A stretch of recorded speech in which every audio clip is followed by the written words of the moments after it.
जब केक का नाम आता है तो हमारे मुंह में पानी आ जाता है और बस दिमाग में बेकरी ही घूमने लगता है। तो दोस्तों, मैं केक की बातें इसीलिए कर रही हूँ क्योंकि आज मैं new Thai BL series bake me please को एक्सप्लेन कर रही हूँ, जो कि सीधे सीधे कुकिंग रोमांस से जुड़ा है, यानी कि बेकरी रोमांस से।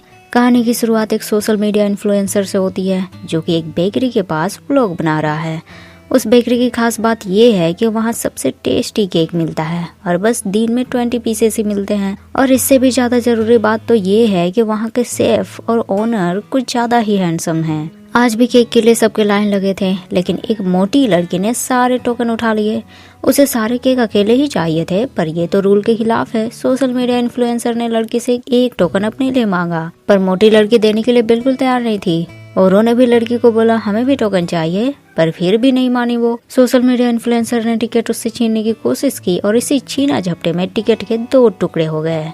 तब एक हैंडसम मैन की आवाज आई। आवाज इतनी मीठी थी उसकी, शकल तो उससे भी ज्यादा हैंडसम थे। ये है बेकरी के ओनर ओब। उसने मोटी लड़की को बोला, सॉरी मिस, एक पर्सन को बस एक ही टोकन मिलेगा, तो आप प्लीज सभी को ये बांट दीजिए, और जिन्हें टोकन नहीं मिला है वो प्लीज मुझसे आकर कांटेक्ट कीजिए। सब अंदर आए। वहाँ दिखाई दिए पहले शेफ गाय। सोशल मीडिया इन्फ्लुएंसर ने लाइव वीडियो के साथ उनका इंटरव्यू लिया।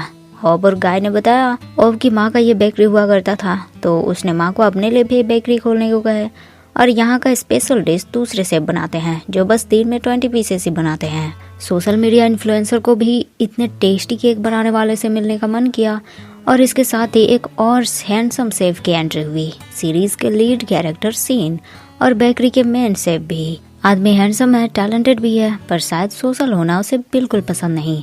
इन्फ्लुएंसर के क्वेश्चन का जवाब उसने इतने ठंडे से दिया, ये सारा मजा ही किरकिरा हो गया। गाय और ओब उसे समझाने लगे, देख भाई, भले ही तुम मतलब सोशल टाइप का नहीं हो, पर कभी कभी तुम्हें ओवर एक्टिंग करनी होगी, पर शेफ से ये ना हो पाएगा।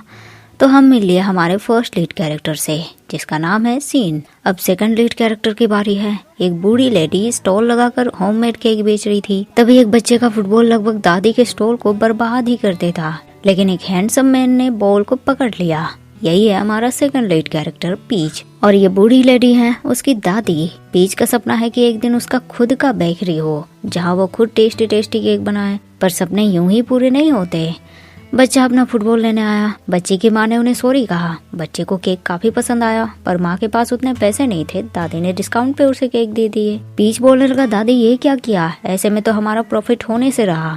लेकिन दादी का कहना थोड़ा अलग था। बोली, बेटा अगर केक उन्हें अच्छा लगेगा तो वो वापस आएंगे, हर टाइम बस प्रॉफिट देखना सही नहीं होता। इधर अब दूसरे बेकरी से केक लेकर आया। गाय और सीन को बताया, दूसरे बेकरी शायद हमारी कॉपी कर रहे हैं। पहले जैसे हम केक बनाते थे तब उन्होंने भी वही बनाया। अब नट्स यूज करके केक बनाते हैं, तो अब भी वो लोग वही कर रहे हैं। गाय ने सोचा टेस्ट कर लेते हैं, पर सीन ने केक को सूंघ कर उसकी पूरी बायोडाटा उनके सामने रख दी। बताया, ये पूरी तरह से ड्राई है, इसमें फ्लेवर की खुशबू तो है ही नहीं, वगैरह वगैरह। गाय बोलने लगा, तुमने खाया भी नहीं और सब बता दिया, टेस्ट करने हैं क्या नट्स वाले केक। उस दूसरे बेकरी के केक पीच को भी मिले। उसने दादी को भी बताया इस बारे में कि हमारे केक से भी ये ज्यादा चीप प्राइस पे है। दादी ने भी केक को टेस्ट किया और उन्हें भी वो ड्राई लगा, साथ में फ्लफी तो वो बिल्कुल भी नहीं था। और रही बात केक बिकने की, तो फैक्ट्री में बनने वाले केक के ऑर्डर भी तो वैसे ही आते हैं ना। दादी की बात भी सही थी।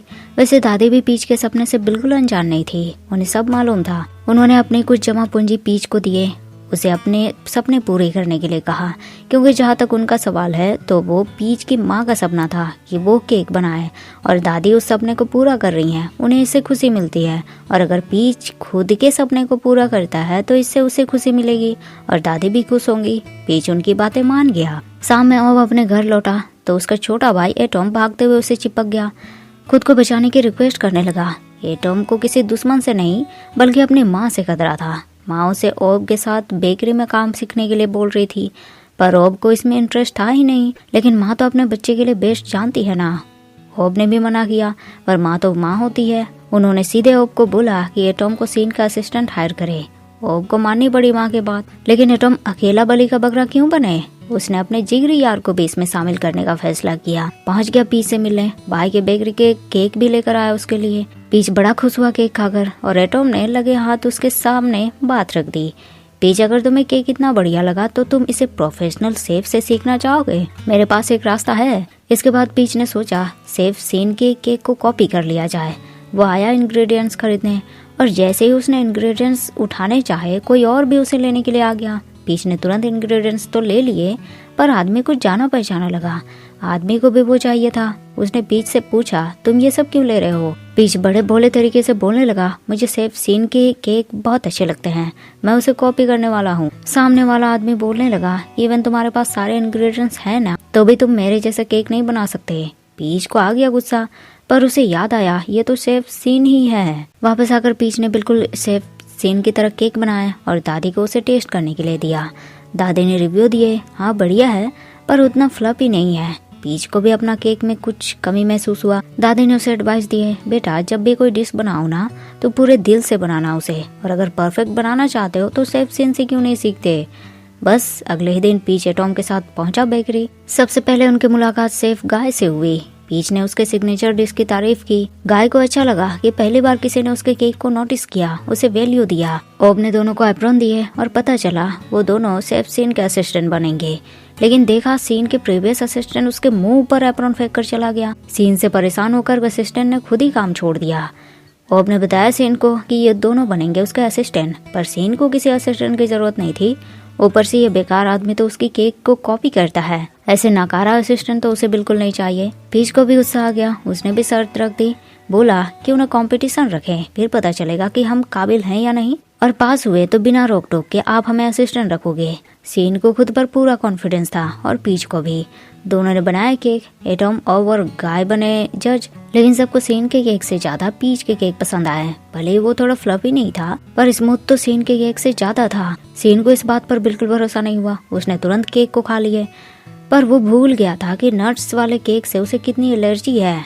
बस हो गई उसकी हालत खराब। एटॉम और पीच खुसर पुसर करने लगे, ये देखो इस आदमी को नट्स केक बनाता है और खुद उसे इससे एलर्जी है, और सूंघकर ही सारे डिशेस के टेस्ट बता देता है। समझ नहीं आता कुत्ते की नाक है या इंसान की। उनके खुसर पुसर सीन के कानों तक भी पहुंची। दोनों को उसने डांट लगा दी, उन्हें इंग्रेडिएंट्स प्रिपेयर करने के लिए कहा। उसकी बातों से दोनों समझ गए कि सीन ने उन्हें अपना असिस्टेंट मान लिया है, पर सीन ने उन्हें वार्निंग भी दी। बोला ज्यादा खुश होने की जरूरत नहीं है, वैसे भी मेरी रेसिपी को कॉपी करके तुम इतने खुश नहीं हो सकते। पीच को बुरा लगा, वो तो बस इसीलिए सीन को कॉपी करता है क्योंकि वो उसका आइडल है। उसके केक पीच को पसंद है, पर ईगो से भरपूर आदमी को ये कहाँ समझ आता है। दोनों ने अपने काम शुरू किए, पर एटॉम से फर्स्ट स्टेप में मिस्टेक हो गई। अंडे तो उसने फोड़े पर योग को भी पूरी तरह से फोड़ दिया। बस सीन ने उसे बिना रुके सुनाना शुरू कर दिया।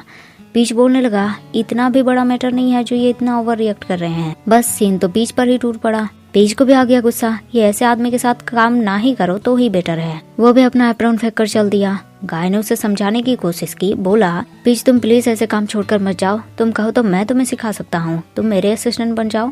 लेकिन पीच नहीं माना, बोलने लगा अगर मैं यहाँ रुका तो शायद किसी का मूड खराब कर दूंगा। सीन ने भी बोल दिया, ऐसे एरोगेंट लोगों से रिक्वेस्ट करने की जरूरत नहीं है, जाना है तो जाने दो इसे। नाराज पीच और नाराज हो गया। एटॉम ने भी उसे सॉरी बोला कि आज उसने पीच का डे बर्बाद कर दिया। पीच ने भी सो के बोला, पूछा तो अब क्या करोगे, अपनी माँ से डायरेक्ट बात क्यों नहीं करते कि तुम्हें ये काम नहीं करना। एटॉम ने उसे पूरी कहानी बताई, क्योंकि माँ से बात करने का कोई फायदा नहीं, वो नहीं मानने वाली। वैसे भी एटॉम ग्रेजुएट होने के बाद किसी लायक नहीं है, तो माँ को लगता है यही सही है। शाम में ओब एटॉम घर आए, सोचा चुपचाप रूम चलेंगे, पर माँ तो गेट कीपर की तरह बैठी थी वहाँ। आते ही रिपोर्ट पूछा उन्होंने कि एटॉम के आज का बेकरी में कैसा रहा। ओब ने बताया एक फोड़ना सीखा उसने और कुछ नहीं। मॉम बोलने लगी, लगे रहो बेटे, ऐसे ही धीरे धीरे सीन के सारे टेक्निक सीख लो, ये बस टेक्निक का ही काम है, बाकी फ्री टाइम पे आऊंगी मैं बेकरी तुम्हें चेक करने। दूसरी तरफ पीच तो जब से बेकरी से वापस आया उसने शिकायत पे शिकायत शुरू कर दी, भर भर कर सीन की बुराई करने लगा। दादी भी उसके बक बक से उब गई। बोला पीच अब शिकायत करने से क्या फायदा, उसे सुनाई थोड़ी दे रहा है, तुम वही बोलते तो ज्यादा बेटर होता।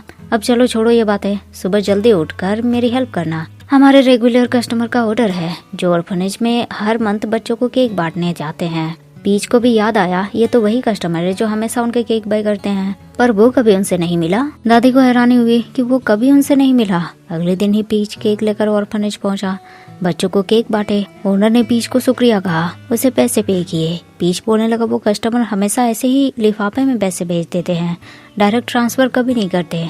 मैं एक बार उनसे मिलना चाहता हूँ जो इतना अच्छा काम कर रहे हैं। ओनर ने बताया आज वो कस्टमर आए हैं यहाँ, अगर पीच उनसे मिलना चाहते हैं तो मिल सकते हैं।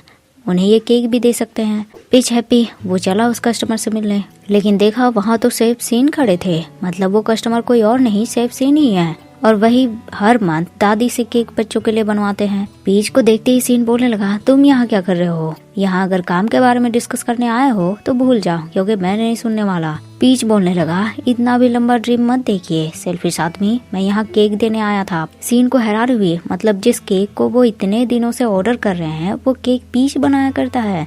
पीच को भी समझ आ गया ये इस आदमी की जुबान पर कुछ बात है जो बाहर नहीं निकल रही। सीन इस बात से तुरंत डिनाई करने लगा। सेफ ने उसके शोल्डर पे हाथ रखा, पर सीन को ये अच्छा नहीं लगा। उसने पीच को धक्का दिया और पीच सीधे स्विमिंग पूल के अंदर।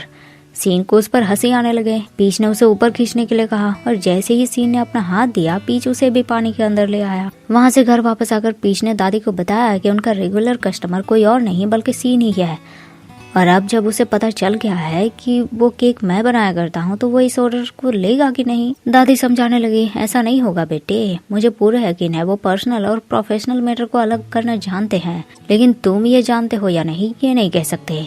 पीच ने एडमिट किया कि वो ऐसा कर ही नहीं सकता। एटम अगेन पीच से मिलने पहुंचा। उसे गुड न्यूज थी, इस सीन ने वापस काम पर आने के लिए कहा है। कितने सारे भगवान से प्रे किए थे उसने, पता नहीं कैसे ये चमत्कार हो गया, और अब समझ नहीं आता कि भगवान को कैसे थैंक्स करे। पीच को भरोसा नहीं हुआ, क्योंकि डेफिनेटली सीन जो है उसे बुली करने के लिए वापस बुला रहा है। वैसे भी दादी के साथ केक बेचने में वो खुश है, उसे वापस नहीं जाना। एटम को भरोसा था सीन पे, भले वो थोड़ा डॉट टाइप का है, पर उसे भरोसा है। पीच और एटम गिन गिन कर सीन की बुराई करने में लगे थे, और सीन इधर उनकी वजह से चीख पे चीख मारे जा रहा था। रात में पीच आराम से सोने गया, लेकिन किसी का कॉल आया। उसे कॉल रिसीव किया, पर उधर से कोई रिप्लाई ही नहीं आया। पीच ने डांट लगा दी, बोला अगर कुछ भी नहीं बोलना है तो मैं कॉल कट कर देता हूँ। लेकिन तभी उसे चीखने की आवाज सुनाई दी, और पीच तुरंत समझ गया ये तो शेफ सीन की आवाज है। तो आज के लिए बस इतना ही दोस्तों। वीडियो आपको पसंद आया हो तो लाइक शेयर जरूर कर दीजिएगा। मिलते हैं फिर नेक्स्ट वीडियो में, तब तक के लिए thank you so much guys for watching the video.